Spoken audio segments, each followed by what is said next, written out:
The most expensive curse in human history isn't found in ancient tombs or mystical artifacts. It lives in trust fund documents and inheritance papers that transform recipients into victims. Certainly, these heiresses discovered that extreme wealth functions as a supernatural force that corrupts everything it touches, turning family members into enemies and lovers into predators.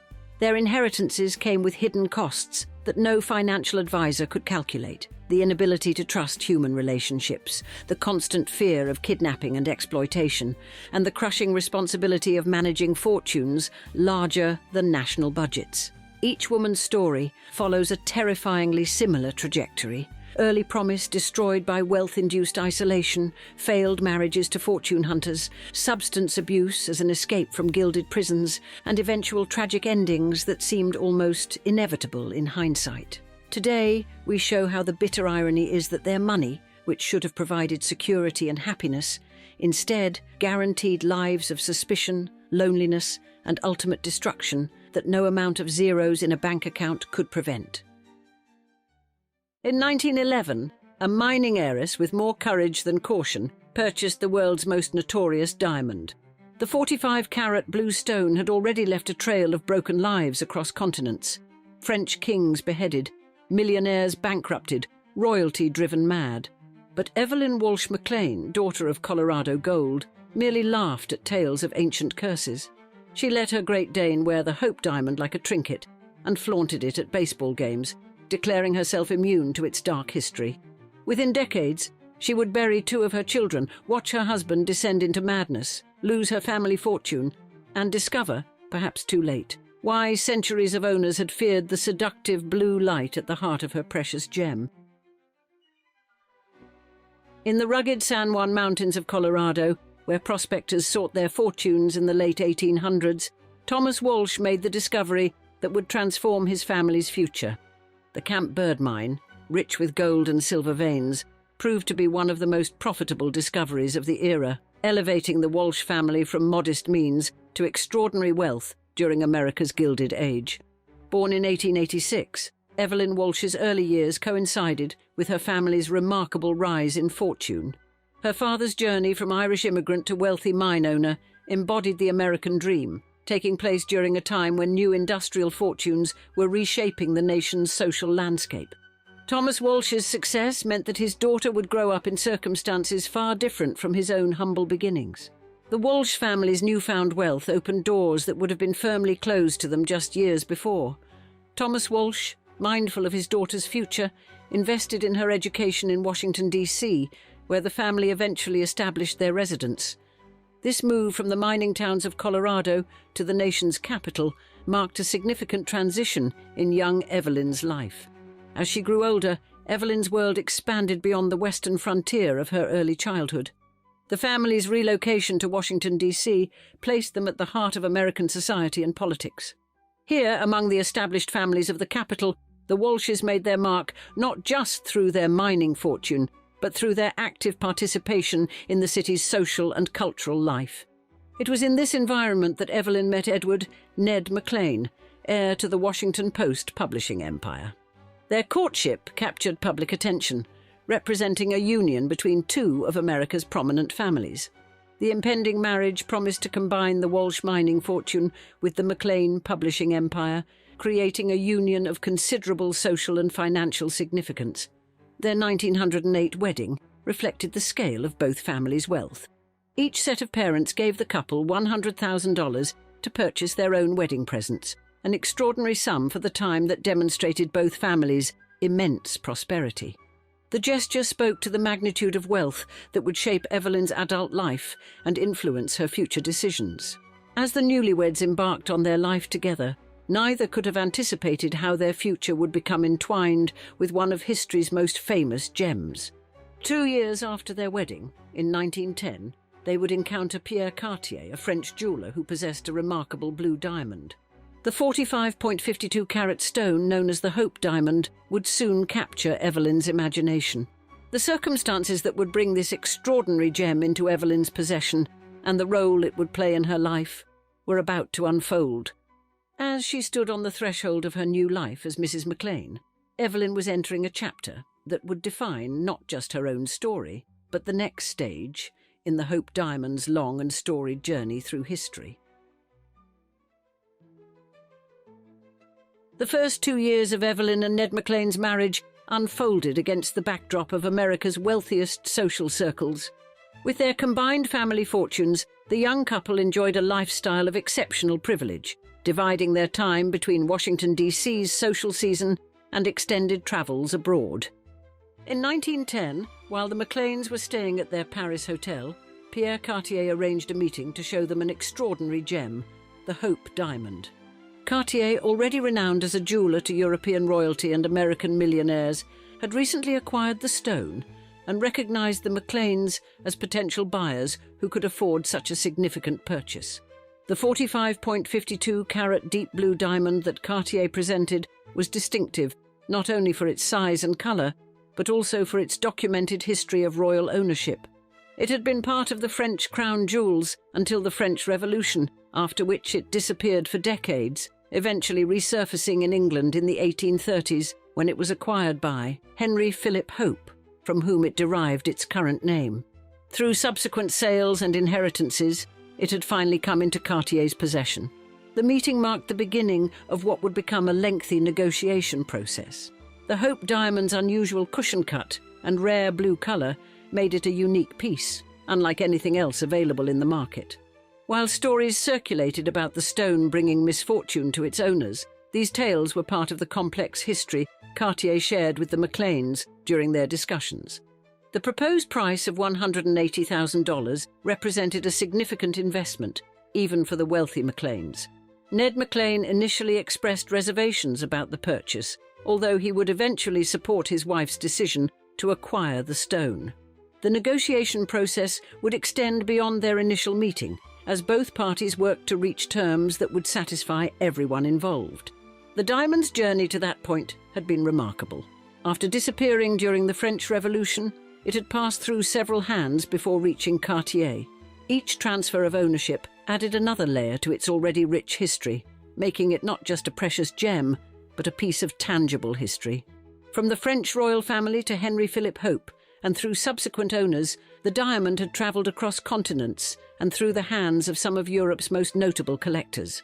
As 1910 drew to a close, the Hope Diamond remained in Cartier's possession, but discussions about its sale to the McLeans continued. The negotiations would stretch into the following year, with various factors influencing the final decision. The complex discussions involved not just the price, but also considerations about the stone's setting and presentation. The question that hung in the balance wasn't simply whether the McLeans would acquire this remarkable blue diamond, but how this potential purchase might impact their lives. Little did they know that their decision would link their name permanently with one of history's most famous gems, creating a connection that would far outlast their own lifetimes. In 1911, after months of negotiations, the Hope Diamond finally changed hands. The McLeans purchased the extraordinary blue stone from Cartier for $180,000, a sum equivalent to several $1 million today. This acquisition marked the beginning of a new chapter in the diamond's long history. The 45.52-carat blue diamond was reset by Cartier into a versatile headpiece that could also be worn as a pendant. This new setting allowed Evalyn to showcase the stone in various ways at social gatherings. She integrated the Hope Diamond into her life with a casualness that contrasted sharply with its royal history and immense value. In one of her more notable displays of this informal attitude, she occasionally allowed her Great Dane to wear the diamond. The early years of Evalyn's ownership of the Hope Diamond coincided with a period of significant social and political change in Washington, D.C. World War I would soon reshape the international landscape, and the McLeans' position at the intersection of media and society through their ownership of the Washington Post placed them at the center of these transformative events. However, the family's prominent position and extraordinary wealth couldn't shield them from personal tragedy. In 1919, the McLeans suffered their first major loss when their 9-year-old son, Vincent, was struck by a car and killed. This devastating event marked the beginning of a series of personal challenges that would test Evalyn's strength in the years to come. The Hope Diamond remained a significant part of Evalyn's life, through both prosperous times and periods of hardship. Like many wealthy Americans, she would later face financial challenges during the Great Depression, even temporarily pawning the diamond during this difficult period. Yet throughout her decades of ownership, she maintained a special connection to the stone that distinguished her from its previous owners. As the 1920s approached, the McLeans' lives appeared to be following diverging paths. Ned's behaviour became increasingly erratic, marked by growing problems with alcohol and gambling that would strain their marriage. Meanwhile, Evalyn continued to maintain her position in Washington society, with the Hope Diamond serving as a constant presence in her life. The next decade would bring more changes and challenges for Evalyn Walsh McLean. The Roaring Twenties were about to begin, ushering in an era of unprecedented social change and economic expansion. Yet beneath the surface of this apparent prosperity, forces were at work that would test both her fortune and her spirit. The 1920s brought dramatic changes to American society, and the McLeans were not immune to the era's turbulent currents. While the decade began with the glittering excess of the Roaring Twenties, it would end with decisions and events that would fundamentally alter Evalyn's life. Ned McLean's struggles with alcohol and gambling intensified during this period, putting increasing strain on both their marriage and their finances. The situation reached a breaking point in 1927 when Evalyn separated from her husband. Despite their social prominence and the public nature of their positions as owners of the Washington Post, private troubles could no longer be contained within the walls of their mansion. The stock market crash of 1929 ushered in the Great Depression, bringing new financial challenges. Even the wealthy McLeans felt the impact of these difficult economic times. In a move that demonstrated how dire circumstances had become, Evalyn temporarily pawned the Hope Diamond during this period. This decision, likely difficult for someone who had maintained such a close connection to the stone, reflected the economic realities of the era. The 1930s brought even more significant changes. In 1933, Ned McLean was declared legally insane and committed to a mental hospital. That same year, the Washington Post, which had been in the McLean family for decades, was sold as part of the settlement of Edward McLean's estate. The newspaper that had been such a significant part of their family's identity and influence passed into new hands. Throughout these upheavals, Evalyn maintained her presence in Washington society, though in altered circumstances. The Hope Diamond, when not in pawn, remained a constant in her life. While many of her contemporaries faced similar financial reversals during the Depression, Evalyn's experience was particularly public due to her social prominence and connection to the famous Bluestone. The changes in Evalyn's life during this period reflected larger transformations in American society. The economic devastation of the Depression had reshaped the landscape of American wealth, and many formerly secure fortunes proved vulnerable to the harsh economic conditions. The sale of the Washington Post marked the end of an era not just for the McLean family, but for a certain style of newspaper ownership in America. As the 1930s progressed, Evalyn faced her challenges with the same spirit that had characterized her earlier years. While her life had changed dramatically from the days when she first acquired the Hope Diamond, she maintained her distinctive personality and social connections. The diamond, which had witnessed the fall of French royalty and the transformation of European society, now observed the reshaping of American wealth and society through the experiences of its owner. The years ahead would bring more changes for Evalyn Walsh McLean. Her ex-husband remained institutionalized, and the future held both additional sorrows and moments of strength. As she moved into the next phase of her life, the Hope Diamond would continue to play a unique role in her story, leading toward decisions that would ultimately determine the fate of this remarkable stone. The 1940s brought significant endings in the story of Evalyn Walsh McLean and the Hope Diamond. In 1941, Ned McLean died in the mental hospital where he had spent his final years. Though they had long been separated, his death marked the conclusion of a significant chapter in Evalyn's life, one that had begun with such promise at their 1908 wedding. The Hope Diamond remained in Evalyn's possession until her death, having been her companion through decades of dramatic change in both her personal life and the wider world. The jewel that had travelled from French royalty through various European collections had now been in Evalyn's possession longer than any other private owner. During her ownership, The stone had transformed from a piece of jewellery into something more, a tangible link to history and a symbol of endurance through challenging times. In 1947, Evalyn Walsh McLean passed away at the age of 60. Her life had spanned an extraordinary period in American history, from the mining fortunes of the Gilded Age through 2 world wars and the Great Depression. She had outlived her ex-husband and 2 of her children, enduring personal tragedies while maintaining her distinctive spirit. After her death, the Hope Diamond found a new path. The stone was sold to Harry Winston Inc., marking the end of its longest period of private ownership. Winston would display the famous diamond for the next decade as part of his Court of Jewels exhibition, travelling throughout the United States. Finally, in 1958, he donated it to the Smithsonian Institution, where it has remained ever since. Today, the Hope Diamond rests in the National Museum of Natural History, where millions of visitors each year pause to admire its deep blue brilliance. Its setting has been modified several times since Evelyn's day, but the stone itself remains unchanged, a tribute to both natural wonder and human history. The diamond's permanent home in the Smithsonian represents a remarkable final chapter in its long journey. The stone that once adorned French kings, that travelled through centuries of private collections, and that spent its longest period of private ownership with Evalyn, now belongs to the American public. In its secure display case, rotating slowly under carefully controlled lights, the Hope Diamond continues to captivate audiences just as it once captivated the mining heiress who owned it for over 3 decades. When you think of tragic romances, Romeo and Juliet have nothing on Catherine Tylney-Long, the teenage heiress whose fortune could have purchased Verona outright with enough left over for a summer palace in Venice. Newspapers breathlessly tracked the Wiltshire heiress, as though reporting on a walking national treasury, which effectively she was.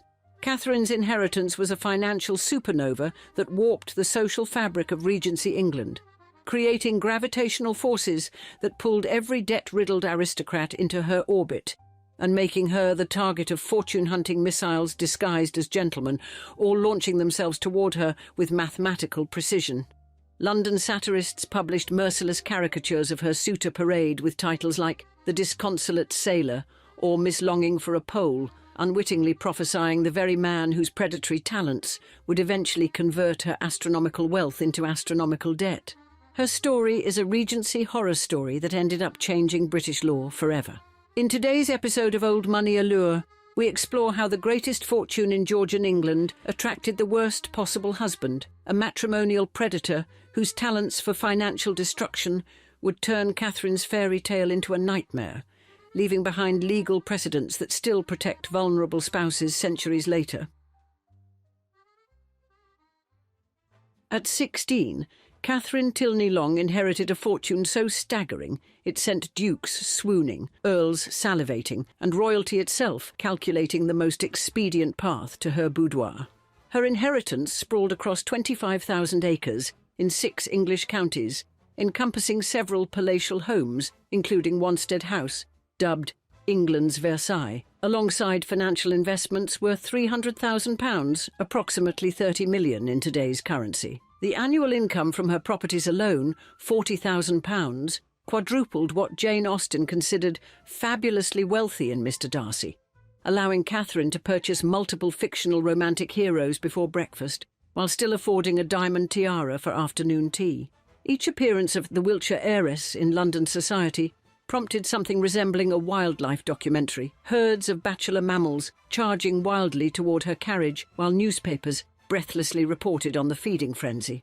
Even the Duke of Clarence, future King William IV, joined this matrimonial stampede, despite his amphibian features, mountainous gambling debts, and inconvenient collection of 10 illegitimate royal offspring already supported at taxpayer expense.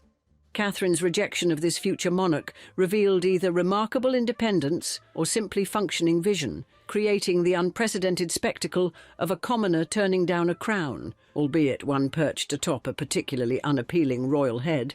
London satirists feasted on her suitor parade, publishing merciless caricatures with titles like The Disconsolate Sailor or Miss Longing for a Pole, unwittingly prophesying the man whose predatory talents would eventually harpoon both her fortune and her life. When she finally chose William Wellesley Pole at 21, the Duke of Wellington's deceptively charming nephew, society momentarily believed in fairy tales, not recognising that beneath his captivating exterior lurked financial appetites that would humble a fleet of pirate ships. Their 1812 wedding dazzled London, with Catherine adorned in 700 guinea Brussels lace and diamonds worth 5 million modern pounds.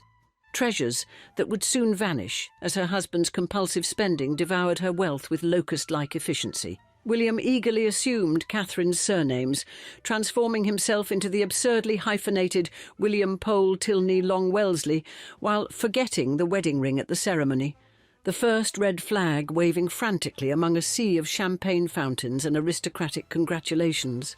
As Britain's original celebrity power couple, their appearances dominated Regency social pages, creating a template for public fascination with wealthy couples that modern tabloids still follow with considerably less eloquent language and infinitely worse hats. Behind their mansion doors, William revealed his authentic nature, hosting ruinously expensive parties, redecorating with the restraint of a megalomaniacal peacock, and systematically converting Catherine's inheritance into an impressive collection of creditors. Within 10 years, the world's wealthiest heiress found herself fleeing across the English Channel to escape debtors, her vast fortune transformed into equally vast liabilities through her husband's specialised talent for financial immolation. Wanstead House, the architectural crown jewel that had cost nearly £400,000 to build, ended up dismantled and sold piecemeal for a mere £10,000, the physical manifestation of Catherine's fortune crumbling literally to dust. Her spectacular wealth, which briefly elevated her above nearly everyone in England, ultimately attracted precisely the wrong person, a matrimonial predator brilliantly disguised as Prince Charming, whose specialised talents included transforming fortunes into footnotes and heiresses into cautionary tales. Yet perhaps the most bitter irony lay not in how Catherine's fortune disappeared, but in how it appeared in the first place, a legacy built on foundations so morally dubious that its eventual collapse seemed less like misfortune and more like historical reckoning. The vast wealth that eventually crushed Catherine wasn't amassed through virtue. It was methodically assembled by ancestors who approached opportunity with the delicacy of colonial pirates and the ethics of particularly ambitious tax attorneys. Her great-great-grandfather Josiah Child transformed himself from London brewer to East India Company governor in 1673, monopolising Asian trade through practices that modern corporate ethics committees would classify somewhere between absolutely horrifying and potentially criminal.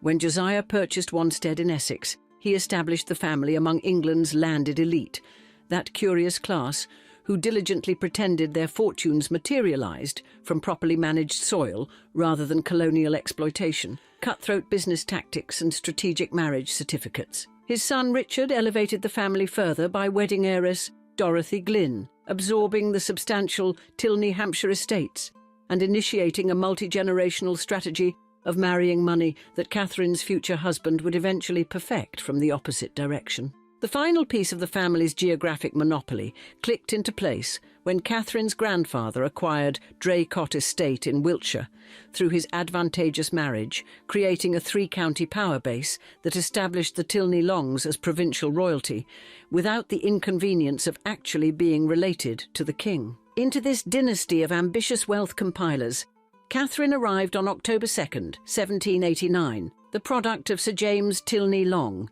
and Lady Catherine Windsor, one bringing commercial fortune, the other aristocratic connections and the subtle snobbery that accompanied ancient bloodlines. Sir James, who married fashionably late at 49, unconventionally designated his daughters as potential heirs, either from progressive ideals or the pragmatic recognition that without such provisions his carefully accumulated properties might scatter to male relatives bearing disappointingly different surnames.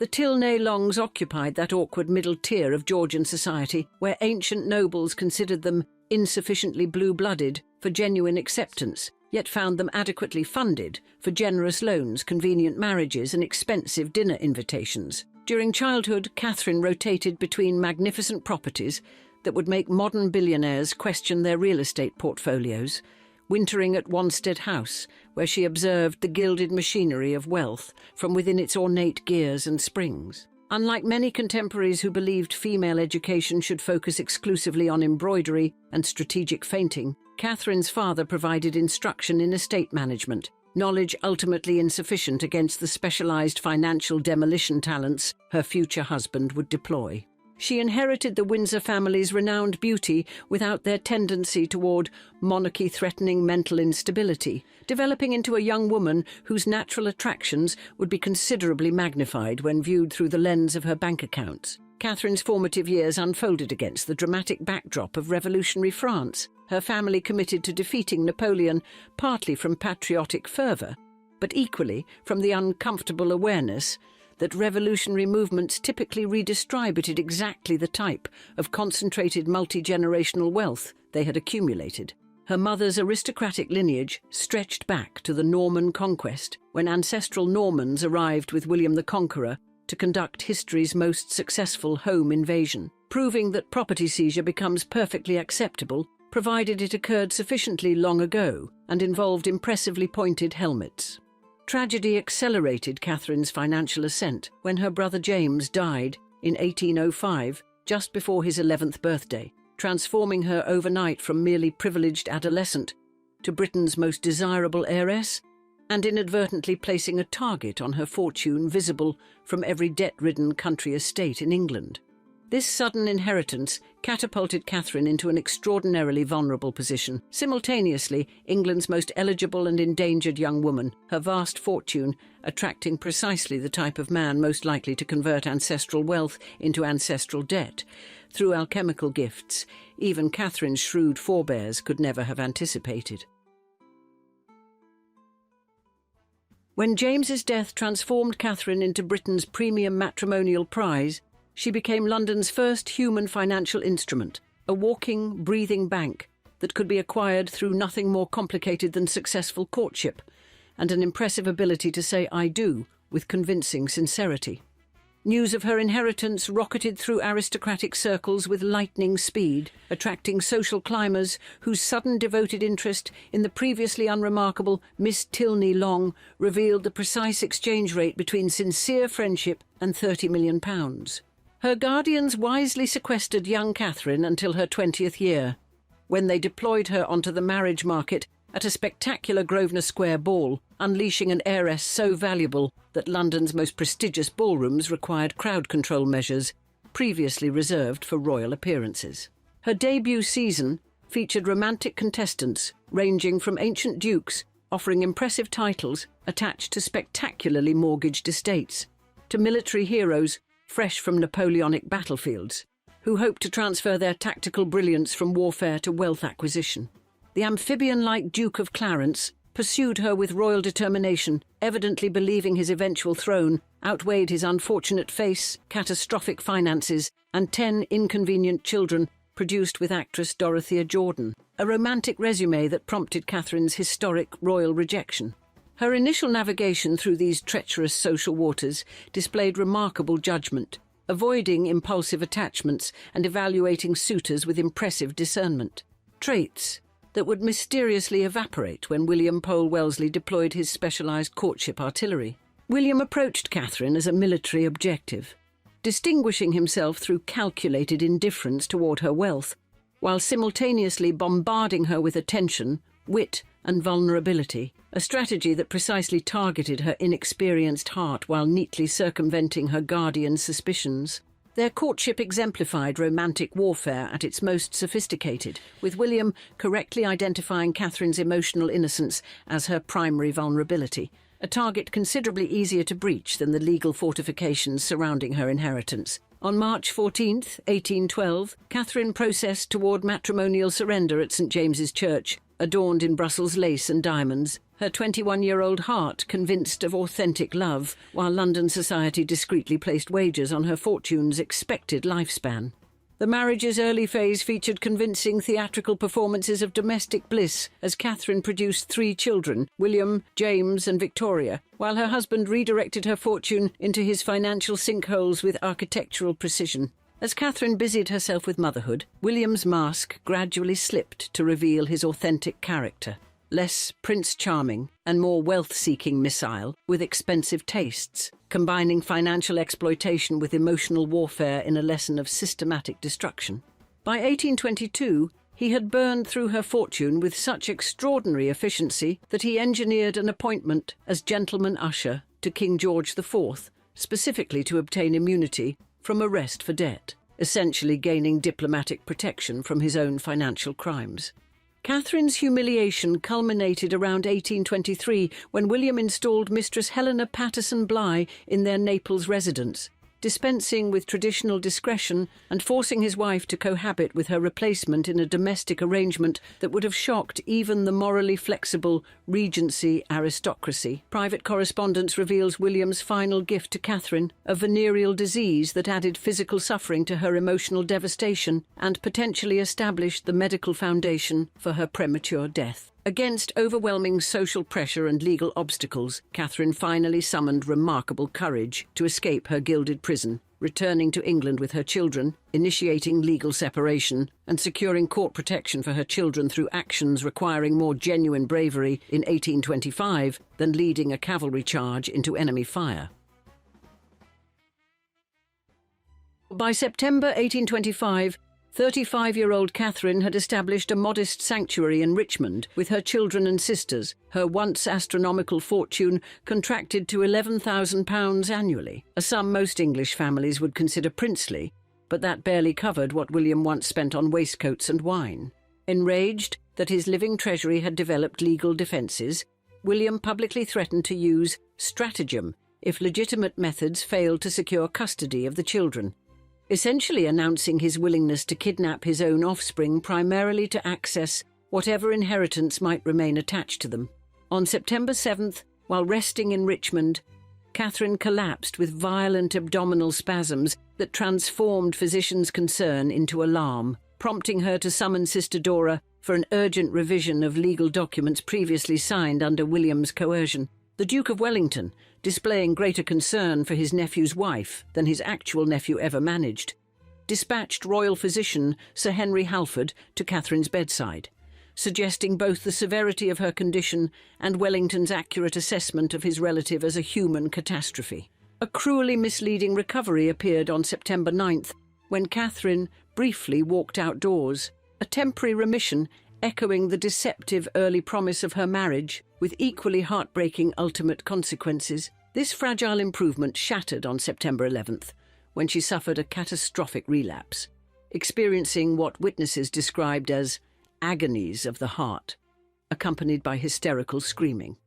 Reactions medical historians attribute either to cardiac distress or the entirely reasonable response to further communication from William. Despite physical suffering that would have rendered most patients incoherent, Catherine maintained remarkable clarity regarding her children's future, her maternal determination transcending physical collapse, with the same courage that had finally allowed her to challenge her husband's authority.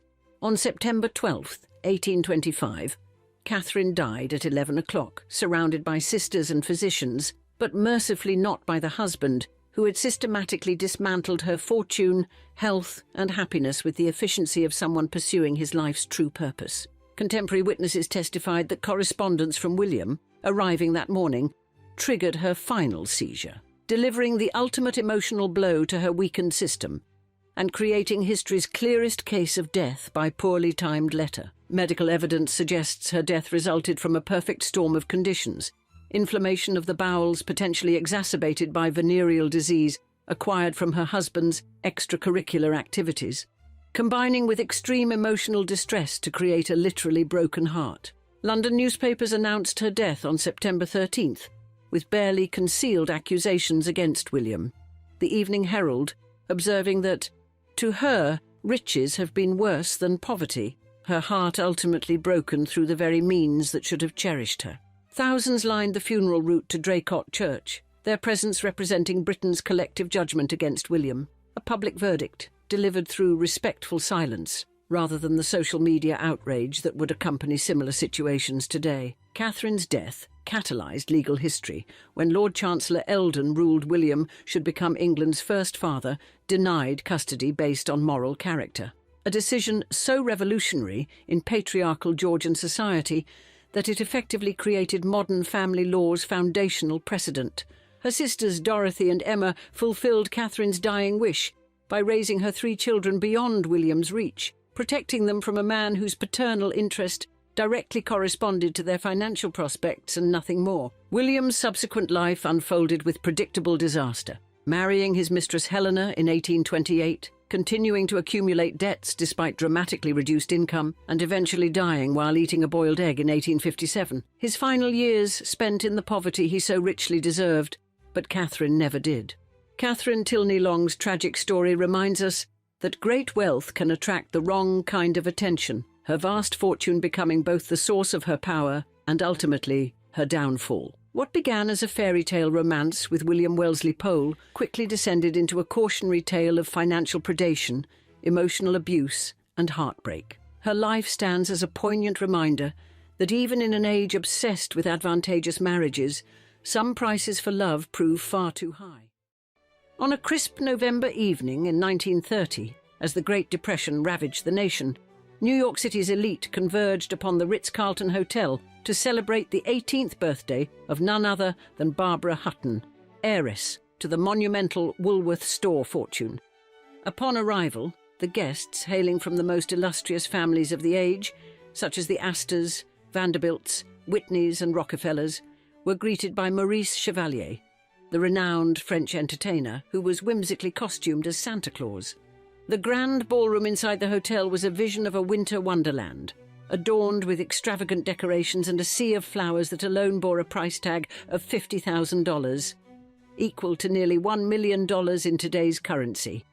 The atmosphere was alive with the melodies from 4 orchestras, and the echoes of champagne cork pops filled the air as the night unfolded, with 2,000 bottles of champagne being served by a contingent of 200 waiters. But as midnight approached, the revelry did not wane. Instead, it escalated with the serving of 1,000 7-course suppers. And as the night stretched into the early hours, 1,000 breakfasts were laid out for those who had danced through the night. The pièce de résistance of the evening, however, was the party favours bestowed upon the guests. Each attendee received a small jewellery case filled with unmounted diamonds, emeralds, rubies and sapphires, a lavish token that left the crowd in awe of the hostess's generosity. And the celebration, which reportedly cost a staggering $60,000, equivalent to over $1 million today, was capped off by Barbara Hutton herself as the radiant centrepiece of the evening. Clad in a stunning debutante gown, she embodied the poor little rich girl, a nickname that would cling to her through varied fortunes. Thus, that night at the Ritz-Carlton was more than just a lavish party. It was the heralding of Barbara Hutton's entrance into the world of high society and the public eye.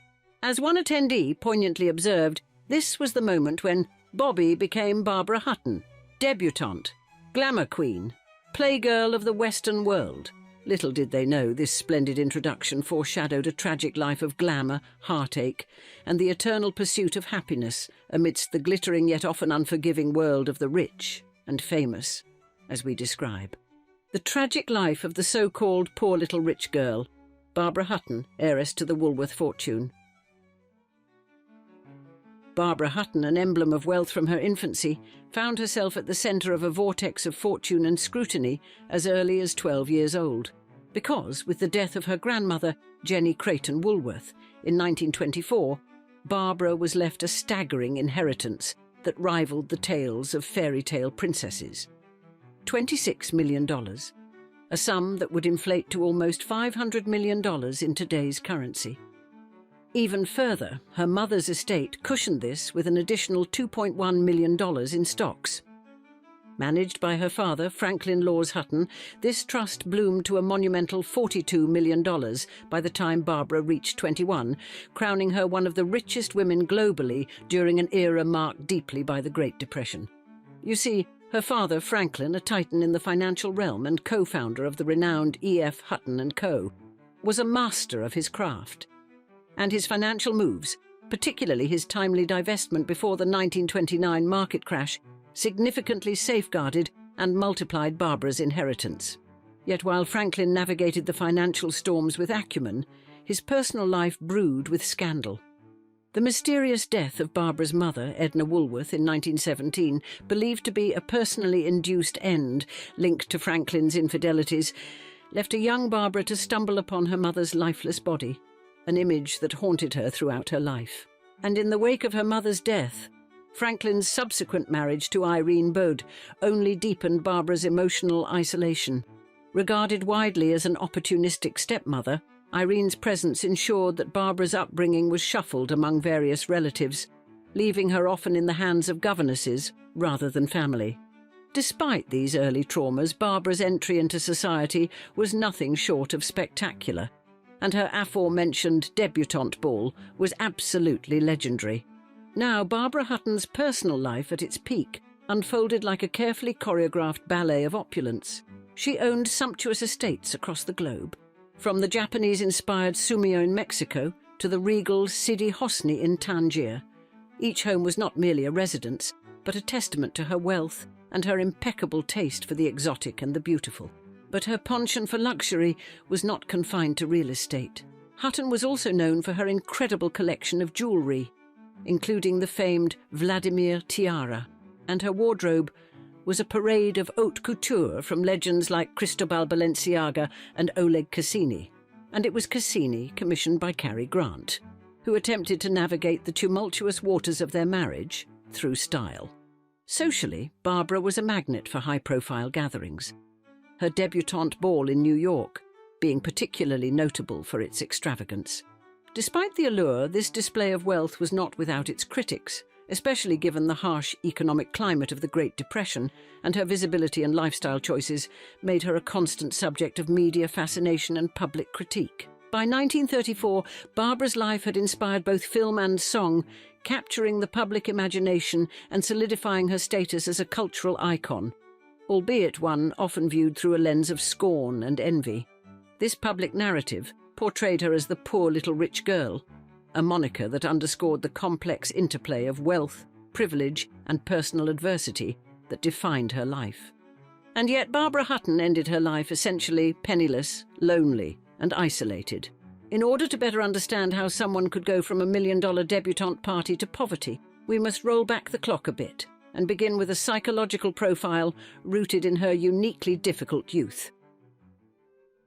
Born into opulence on the 14th of November 1912 in New York City, Barbara Woolworth Hutton emerged as the sole child of Edna Woolworth of the retail empire and Franklin Laws Hutton, a founder of the E.F. Hutton and Company investment firm, making her an instant heiress to one of America's grandest fortunes.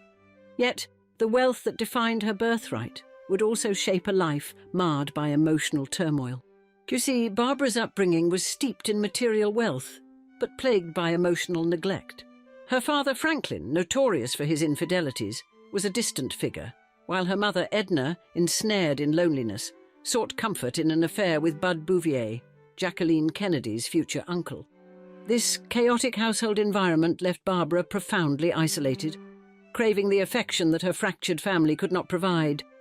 And tragedy struck with brutal force at the tender age of 5 when Barbara discovered her mother lifeless, an image that would haunt her for decades. Officially, Edna's death was attributed to complications from mastoiditis, but whispers of a personally caused ending persisted, some suggesting the family might have even influenced city officials to avoid probing too deeply into the actual cause. Reeling from this loss, Barbara's subsequent childhood was a relentless shifting of guardians, as she moved from one relative's home to another. She spent significant periods at her maternal grandparents' luxurious 60-room Long Island mansion, a place where material excess was abundant, but emotional warmth was scarce. But her grandmother, Jenny Creighton Woolworth, was consumed by dementia, and her once doting grandfather, Frank Woolworth, was ailing. He affectionately called her Princess, but his failing health meant he could not provide the stable affection she so desperately needed. After her grandfather's death in 1919, Barbara's father moved her frequently, each relocation eroding her sense of stability further. Described as a wistful, imaginative, lonely child by those who knew her, Barbara harboured complex feelings for her father, intertwining threads of fear and a yearning for his approval. Throughout these formative years, Barbara's cousin Jimmy Donahue was a kindred spirit, and he too knew the cold embrace of wealth coupled with familial neglect. This bond, forged in shared experience, became a rare constant in her early life. Now Barbara's education was reflective of her status, with stints at prestigious schools like Miss Hewitt's classes and Miss Porter's School for Girls. However, the luxury of her educational background did little to heal the deep emotional wounds inflicted by her turbulent upbringing. Thus, the imprint of such a fraught childhood left an indelible mark on Barbara Hutton. As she matured, her life became a quest fraught with troubled relationships and a continuous search for the love and stability that her youth had so cruelly denied her. In the next chapter, we'll dive a bit deeper into her marriages and heartbreaks to flesh out the larger story of this tragic heiress. Barbara Hutton's quest for love was as storied as it was heartbreaking, beginning with her first marriage to Prince Alexis Mdivani in 1933. You see, Barbara first met Alexis Mdivani through a calculated encounter orchestrated by Alexis's sister, Rusadana, known as Rusi. And the Mdivanis, a family of social climbers, were known for marrying into wealth, which they often flaunted in high society. Rusi thus arranged for her brother to meet Barbara under the pretense of social gatherings, exploiting Barbara's vulnerability and immense wealth. Their initial encounter then led to a scandalous affair, while Alexis was still married to his first wife, Louise Van Allen. This affair culminated in a hasty marriage to Barbara after Alexis's quick divorce from Louise, and therefore, at the young age of 20, the Woolworth heiress married the self-proclaimed Georgian prince in a grand ceremony in Paris. Dressed in a white gown with dramatic shoulders and a sweeping veil, she hoped for a fairy tale ending. Yet the reality was far from it. Mdivani, infamous as one of the marrying Mdivanis, quickly set about spending Hutton's vast inheritance on a luxurious home, polo ponies, lavish attire, and men's jewellery. Their marriage dissolved in March 1935, not even 2 full years after they had exchanged vows. But her divorce from Mdivani did little to deter Hutton's marital pursuits. In May 1935, she entered into marriage with Count Kurt Heinrich Eberhard Erdmann, Georg von Haugwitz-Hardenberg-Reventlow. This relationship brought her only child, Lance Reventlow, into the world in 1936. However, like her first, this marriage crumbled by 1941. Barbara Hutton's third marriage, to the charismatic Hollywood icon Cary Grant, began just a year later in 1942. The couple's union was highly publicised, partly due to Hutton's immense wealth as a Woolworth heiress, and Grant's already established fame as a leading man in Hollywood. Initially, their marriage was marked by numerous social events and public appearances, reflecting their high-profile statuses. They were famously dubbed Cash and Carey, a moniker that played on Hutton's wealth and Grant's screen persona, although Grant himself was independently wealthy and did not need Hutton's financial support. However, the relationship began to deteriorate as Hutton felt overshadowed by Grant's growing film career, and despite the initial allure of their glamorous lifestyle, she later remarked that Grant was primarily interested in growing his star power, which she felt was a significant factor in their separation. The marriage was ultimately unable to withstand these internal and external pressures, leading them to divorce amicably without seeking monetary compensation from one another. Continuing her search for marital happiness, Hutton married Prince Igor Trubetskoy in 1947, though this union also ended in divorce by 1951. Her fifth marriage in 1953 to Dominican diplomat Porfirio Rubirosa was notably brief, dissolving after only 53 days. Then, in 1955, Hutton's marriage to German tennis star Baron Gottfried von Cramm also raised societal eyebrows, given von Cramm's known sexual orientation and past imprisonment for, at the time, illegal homosexual activities. Therefore, this union too ended in 1959, further complicating her tumultuous love life. Her final marital attempt was with Prince Pierre Raymond Doan Vin Champasak, an adopted member of the former royal family of Laos, in 1964. This last venture into matrimony concluded in 1966, closing the chapter on Hutton's marriages. Thus, Hutton's numerous marriages, each ending in disappointment, painted a portrait of a woman endlessly searching for stability and happiness that eluded her. Her romantic endeavours, coupled with her immense wealth, made her a perennial subject of media intrigue and public sympathy. And despite her efforts, lasting love remained just out of reach, and her later years were marked by loneliness and financial difficulties, as we'll see in the next chapter. Barbara Hutton, once one of the wealthiest women globally, witnessed her fortune dissolve under the weight of extravagant spending and financial mismanagement, particularly during the 1940s to the 1960s. By then, her collection of properties worldwide and her incessant travels to exotic locales had marked a lifestyle that contributed significantly to her financial downfall. And her aforementioned tumultuous personal life, marked by 7 marriages, heavily influenced her financial choices. Several of her spouses were accused of siphoning her wealth, with hefty divorce settlements further depleting her fortune. For example, her first husband, Prince Alexis Madivani, secured a $2 million settlement during their marriage, and another costly union with Count Kurt Haugwitz-Reventlow allegedly cost her an additional $1.5 million. These financial drains, coupled with her lavish gifts to her husbands, steadily eroded her vast resources. But Hutton's spending was not limited to her marital affairs. She frequently made impulsive purchases, including costly jewellery and artworks, which continued to strain her finances. Her lack of financial acumen and dependence on others for estate management left her vulnerable to exploitation. Furthermore, entering the 1960s and 1970s, Hutton's life shadowed darker themes, as she faced severe health issues and addiction battles, a struggle that began around her son Lance's birth in her 20s, but worsened with age. You see, Hutton's health woes were compounded by her addiction to barbiturates, particularly Seconal, which she used to manage her anxiety and stress. Her substance use, often mixed dangerously with alcohol, led to several near-fatal overdoses and even a coma. In her later years, Hutton's physical health deteriorated significantly. She became nearly blind and suffered from a hip injury causing chronic pain, and her mental health also declined, marked by erratic behaviour, mood swings and paranoia. Increasingly reclusive, Hutton spent most of her days bedridden, dependent on her staff for care. The tragic death of her only son, Lance Reventlow, in a 1972 plane crash, plunged her into profound despair, exacerbating her isolation and depression. She retreated further from the social world that once defined her, moving into an upscale hotel in Beverly Hills to live out her remaining years in seclusion. Her health, both physical and mental, declined sharply during this period, and she grappled with severe anorexia and a debilitating hip injury that rendered her bedridden, while her failing eyesight further disconnected her from the world around her. Furthermore, financial ruin paralleled her physical deterioration, and despite her precarious financial situation, she continued her pattern of giving, often to strangers who paid her any mind, further straining her resources.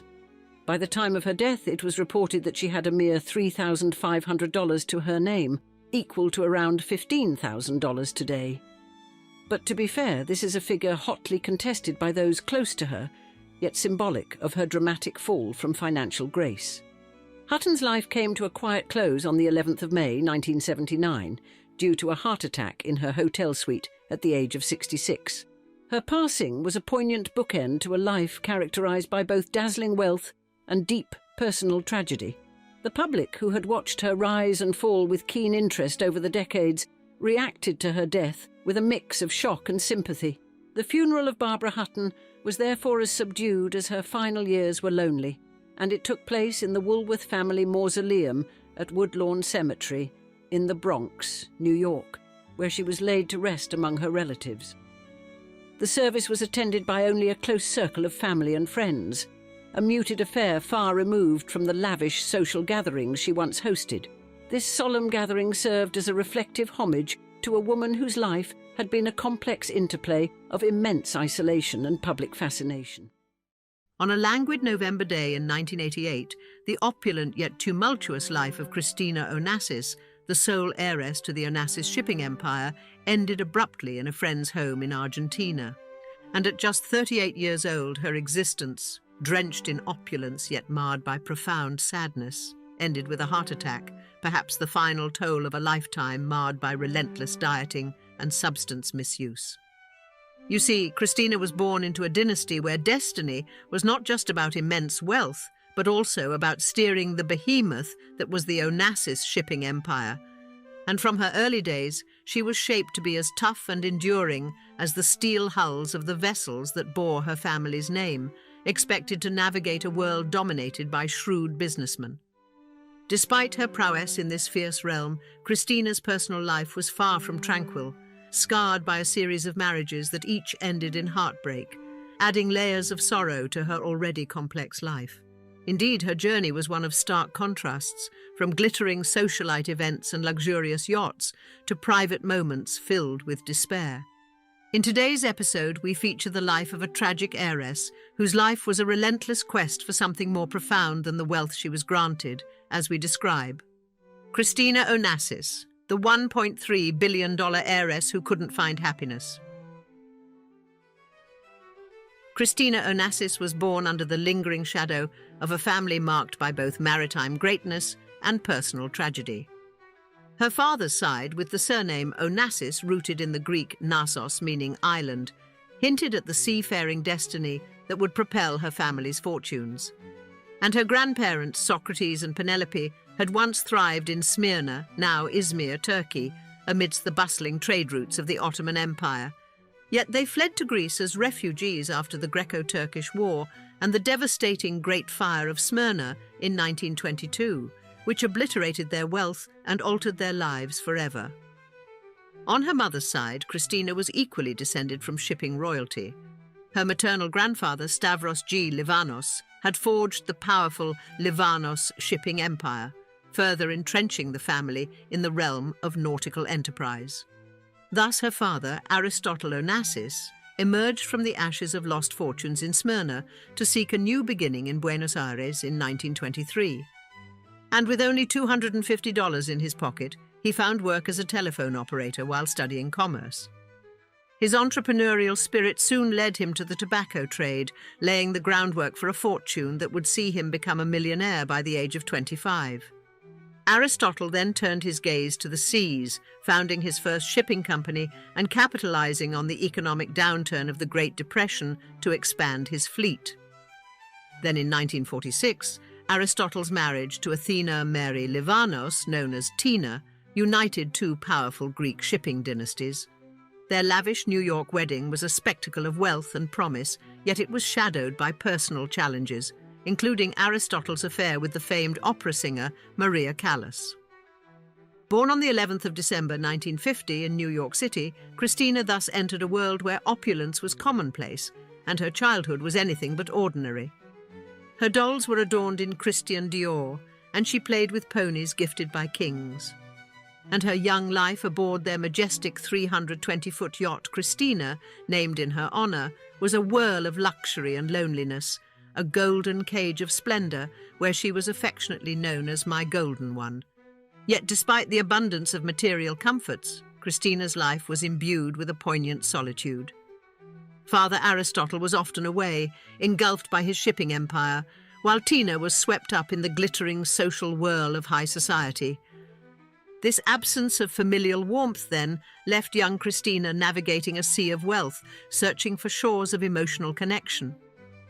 But Christina's education spanned continents and languages, reflecting her family's international stature.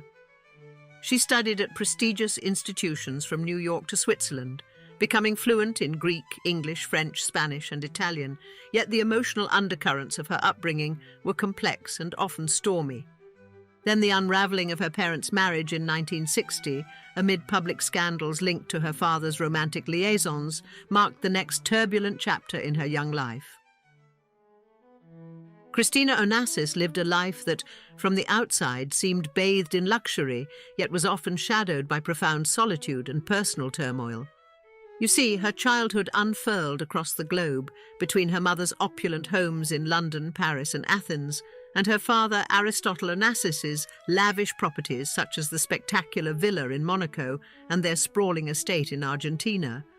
Yet it was aboard her father's legendary yacht, the Christina, that she perhaps felt most at home, albeit in a world that spun on an axis of gold rather than grounded reality. Aristotle often called Christina his golden girl, a term of endearment that belied the immense expectations placed upon her. This nickname was not just a reference to her privileged status, but also a nod to his hope that she would shine brightly in the tough world of shipping magnates. However, these expectations wove a fabric of pressure that intensified her personal battles with insecurity and body image, made all the more daunting by the relentless glare of public and media scrutiny. And Christina Onassis's quest for love mirrored the restless waves her family navigated, each marriage a stormy passage that ultimately left her adrift. She walked down the aisle 4 times, her heart full of hope, only to return each time to the loneliness she had hoped to escape. Her first foray into marriage was with Joseph Bulker, a seasoned real estate developer who was 27 years her senior. Swept away by a whirlwind of romance at the tender age of 20, Christina believed she had found a partner who could navigate the complexities of her world. Yet the marriage quickly foundered under the weighty disapproval of her father, Aristotle Onassis, who saw Bulker as unsuitable for his golden girl. Therefore, despite the initial passion, Christina's union with Bulker was dissolved just 9 months later, the romance unable to withstand the pressures imposed by her formidable father. Her second attempt at love was with Alexander Andreadis, a scion of Greek shipping and banking, and their marriage seemed a perfect alignment of similar backgrounds and shared understandings. However, the relationship was marred by differences and high expectations, unraveling just after 14 months. Then in 1978, Christina turned to Sergei Kauzov, a Russian shipping agent whose mysterious allure and shared industry interests drew her in. This third marriage, sparked by a connection over shared professional terrain, flickered out almost as quickly as it had ignited. Their union, lasting scarcely a year, was a symbol of the challenges of merging lives that, while similar on the surface, were vastly different at their core. And her fourth and final marriage was to Thierry Roussel, a French pharmaceutical heir, in 1984. This relationship, seemingly grounded in a mutual desire for family and stability, led to the birth of Christina's only child, Athena. Yet this union too was marred by betrayal. Russell's infidelity, a bitter pill, was underscored by the birth of 2 children with his mistress during his marriage to Christina. And the revelation of his dual life was a crushing blow to Christina, who had yearned for a loyal partner with whom to share her complex world. Their marriage dissolved before 3 years had passed, leaving Christina with the joy of motherhood but the familiar sting of marital failure. Through each marriage, Christina sought the stability and love that seemed perpetually just beyond her reach. Her romantic endeavours, like the shifting tides of the sea her family mastered, were fraught with storms of disappointment and the debris of broken promises. Even more tragedy struck with the sudden deaths of her beloved brother Alexander in a plane crash in 1973, and her mother a year later, casting long shadows over her spirit. These losses culminated with her father's death in 1975, leaving her to mournfully declare, "I am all alone in the world now." These back-to-back losses plunged Christina into a deep emotional turmoil that profoundly affected her mental health. However, despite history remembering Christina mostly for her struggles, initially she helmed the Onassis empire with skill, as we'll see in the next chapter.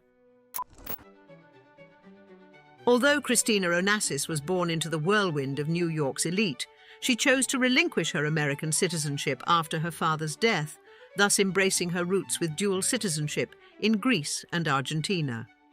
This shift marked not just a change in nationality, but also a deeper commitment to her heritage and the vast business empire that was now hers to command.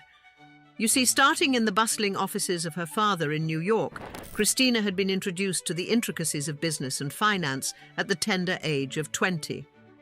Her role began modestly as a secretary, but she was no ordinary administrative assistant.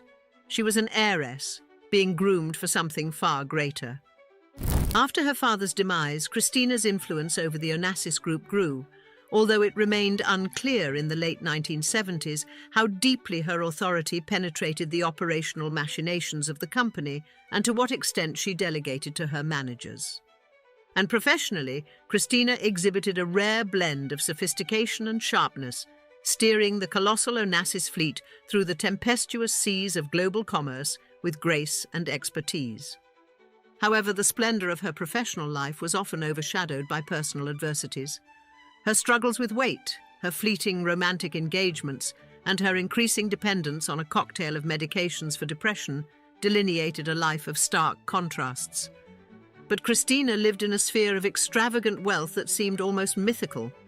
For example, she once spent $30,000 to dispatch a private jet to the US to ensure a steady supply of Diet Coke.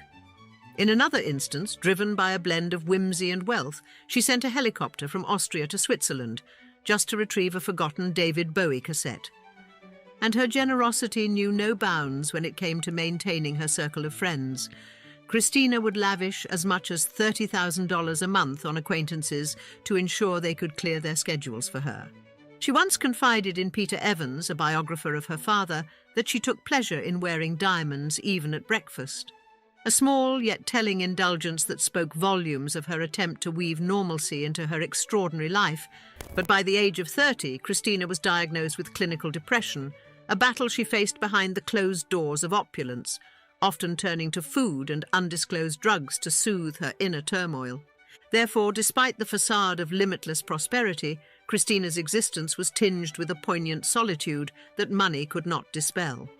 Towards the end of her life, she decided to get a fresh start and moved to Argentina, one of her lineage's homelands, and where we'll pick up in the next chapter. In the twilight of her life, Christina Onassis contemplated a fresh start in Argentina, the land of tango and endless plains.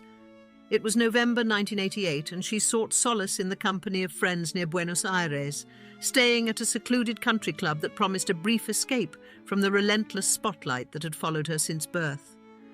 Yet, shockingly, Christina Onassis tragically met her untimely end on the 19th of that month, at the young age of 37, and her final moments unfolded in a mansion in Tortuguitas, just outside the Argentine capital. Discovered lifeless in her bathtub by her maid, the news of her death sent ripples across the world. An autopsy later confirmed the cause, a heart attack brought on by acute pulmonary edema, dispelling rumours of foul play or self-harm. Now, at the time of Christina's death, her daughter, Athena Roussel, later known as Athena Onassis, was a mere 3 years old.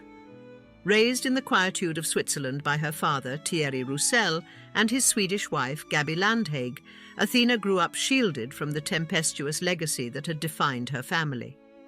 But the passing of Christina precipitated the transfer of an immense fortune to young Athena, an inheritance valued around $250 million at the time.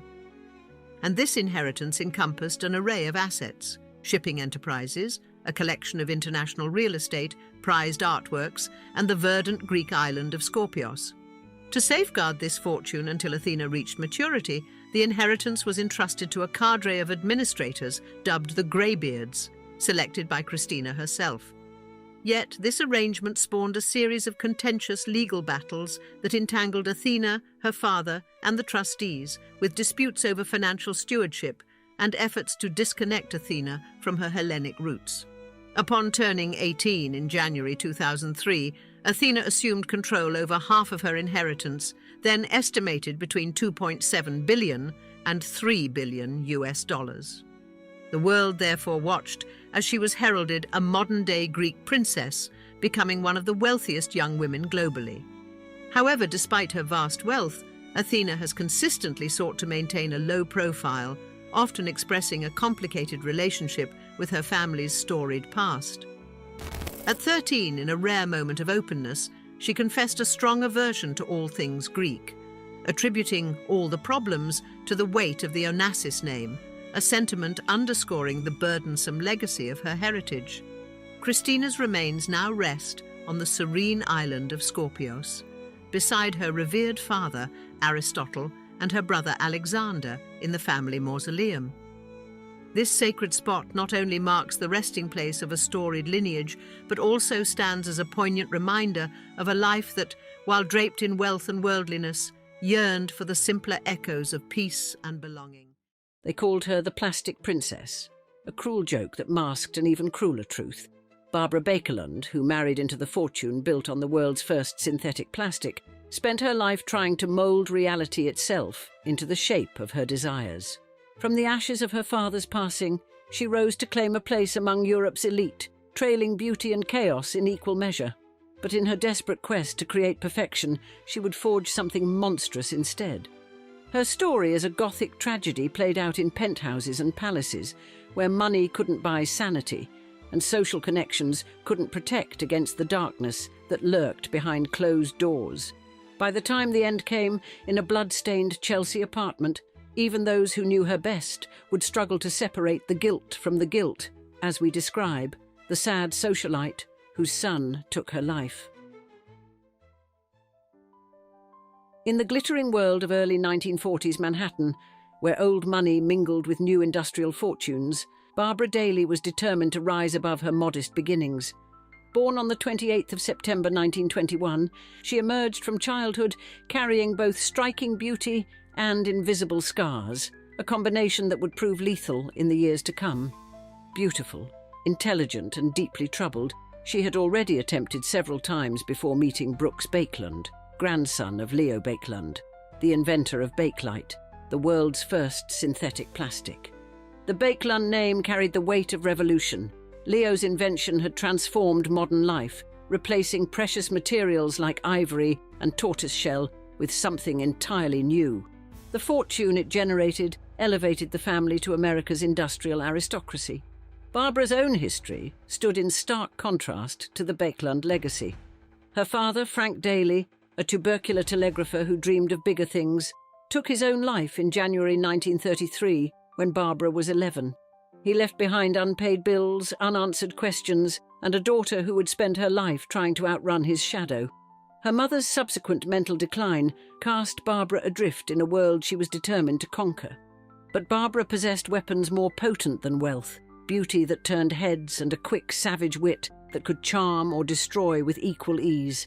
She graced the pages of Vogue and Harper's Bazaar, her exotic looks and theatrical personality drawing attention from painters, photographers, and wealthy admirers.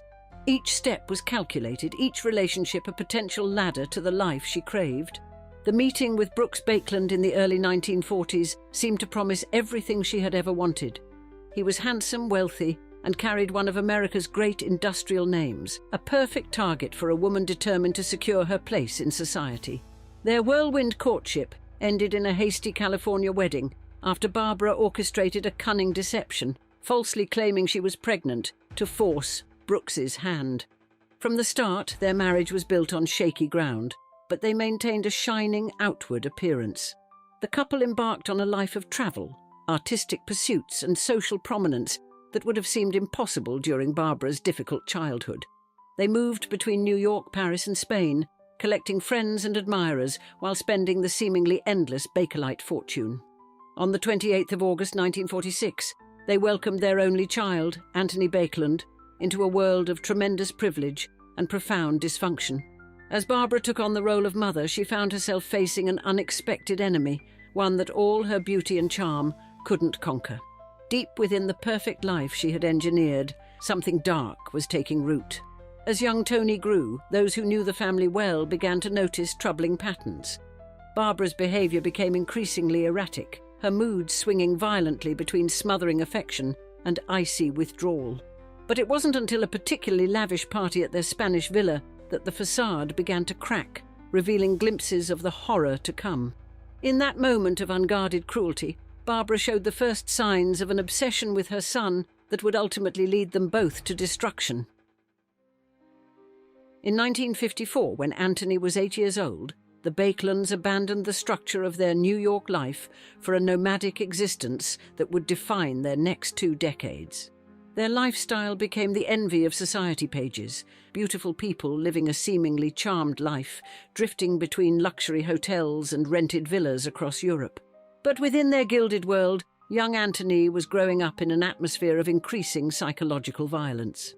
Brooks pursued his artistic ambitions half-heartedly, more interested in collecting experiences than creating art. Barbara, meanwhile, fashioned herself as a writer and intellectual, hosting elaborate parties in their Paris apartment where she would recite her poetry to captive audiences. She cultivated relationships with prominent artists and writers, adding their names to her collection of social trophies while her son watched from the shadows.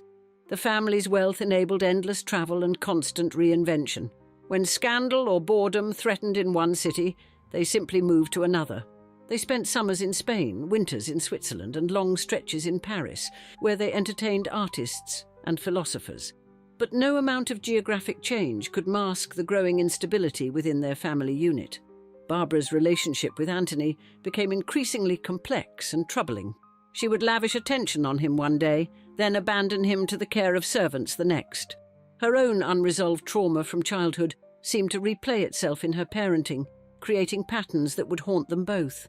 Brooks, witnessing his wife's erratic behaviour, retreated further into his own pursuits and affairs. As Anthony entered adolescence, the first serious signs of trouble emerged. Highly intelligent but deeply sensitive, he struggled in school despite his obvious gifts. Teachers noted his tendency to withdraw into fantasy worlds, while classmates found him strange and difficult to approach. The signs of schizophrenia were becoming apparent to medical professionals, but Brooks refused psychiatric treatment for his son, preferring to ignore the growing crisis. The family's wealth, which might have provided access to the best psychiatric care, instead served to enable their denial. Brooks treated his son's struggles as an inconvenience rather than a medical emergency, while Barbara wove elaborate explanations for his behaviour that grew more fantastic with each passing year. By the early 1960s, the cracks in the family's facade were widening. Anthony's sexuality became a source of intense concern for Barbara, who viewed it as both a personal failure and a threat to the family's social standing. Her reaction to this perceived crisis would set in motion a chain of events that would destroy them all. At a dinner party in their Paris apartment, Barbara made a shocking announcement that silenced her guests and changed the family's trajectory forever. Her solution to what she saw as her son's problem would cross boundaries that even their jaded social circle found unthinkable. As the cognac was being served, she revealed a plan so disturbing that several guests left immediately, never to return. The 1960s marked a devastating turning point for the Baeklands. As Anthony's schizophrenia became more apparent, Barbara's obsession with curing his homosexuality reached dangerous new heights.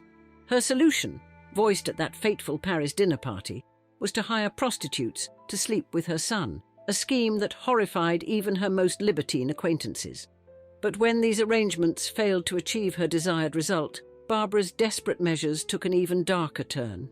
In 1967, she crossed a boundary that would forever shatter what remained of their family's stability. Using a combination of manipulation and her son's fragile mental state, Barbara seduced Anthony herself, believing this ultimate taboo would somehow cure him of his homosexuality. Brooks, unable to cope with his wife's increasingly deranged behaviour and the toxic atmosphere she had created, finally fled the marriage in 1968. He found refuge in the arms of a younger woman, Anthony's friend, Sylvie.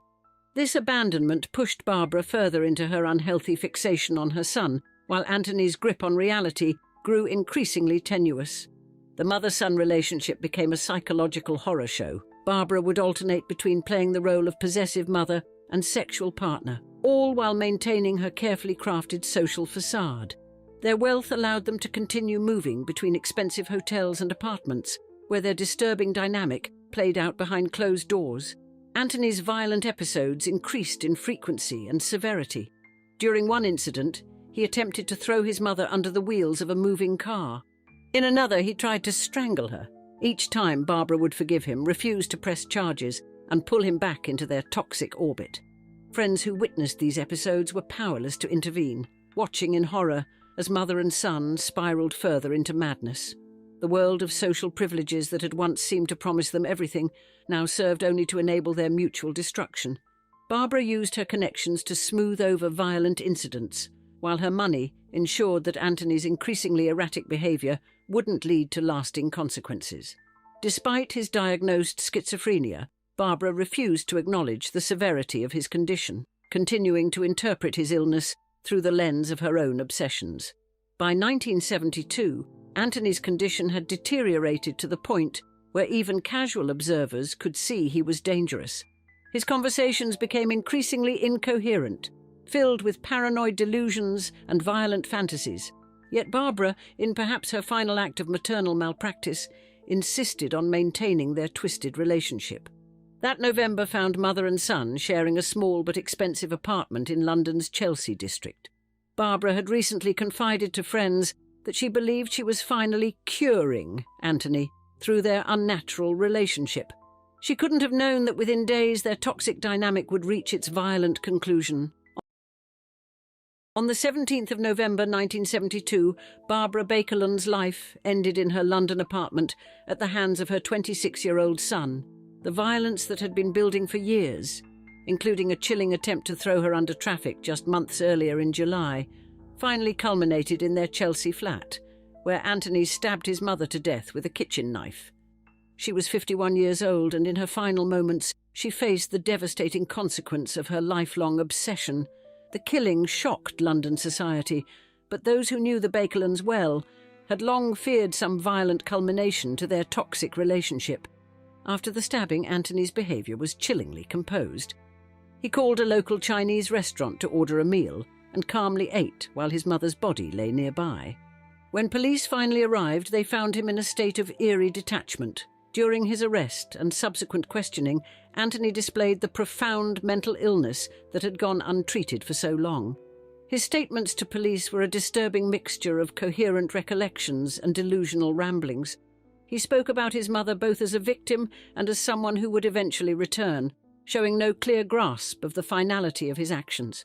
The British press descended on the story with enthusiasm, uncovering the scandalous details of the family history. The saga had everything: wealth, scandal, incest, and murder.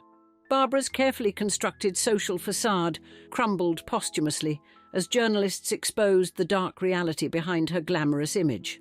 The family that had revolutionised the modern world through the invention of bakelite was now notorious for something far more sinister. Anthony's trial revealed the full extent of his mental illness. Diagnosed with schizophrenia, he was committed to Broadmoor Hospital, Britain's highest security psychiatric facility.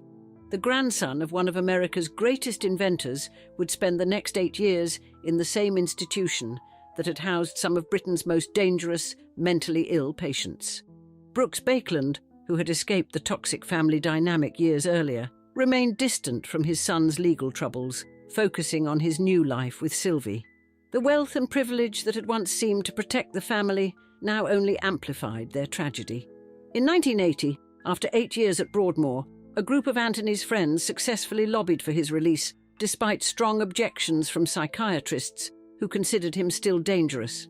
The decision to release him came with one crucial stipulation: he would be deported to America immediately.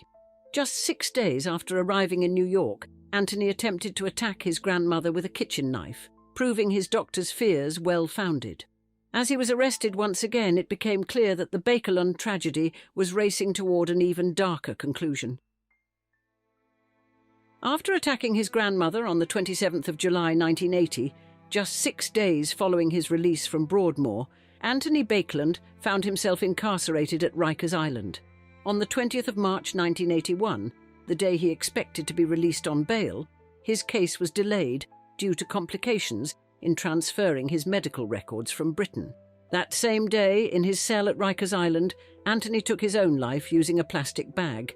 A dark irony, given his grandfather's invention that had made plastic ubiquitous in modern life. He was 33 years old when he died, bringing to an end a family line that had transformed the modern world through innovation, only to destroy itself through dysfunction. His death marked the final chapter in a tragedy that had begun with his mother's fatal obsession decades earlier. Today, the Baekland tragedy stands as both a cautionary tale and a stark reminder of how wealth and privilege can enable, rather than prevent, family destruction. The once illustrious name, synonymous with one of the 20th century's greatest inventions, became forever linked with one of its most notorious family crimes. Their story would later spark controversy with the 2007 film Savage Grace, starring Julianne Moore. The film's portrayal of events was strongly contested by several people involved in the real story, including Samuel Adams Green, who objected to how the film depicted certain aspects of the tragedy. The Baekland legacy now serves as a haunting reminder of the devastating consequences of untreated mental illness and toxic family relationships. Their wealth, which might have provided access to help and healing, instead enabled decades of dysfunction and denial. The social connections that could have intervened remained silent, bound by the unwritten rules of their privileged world.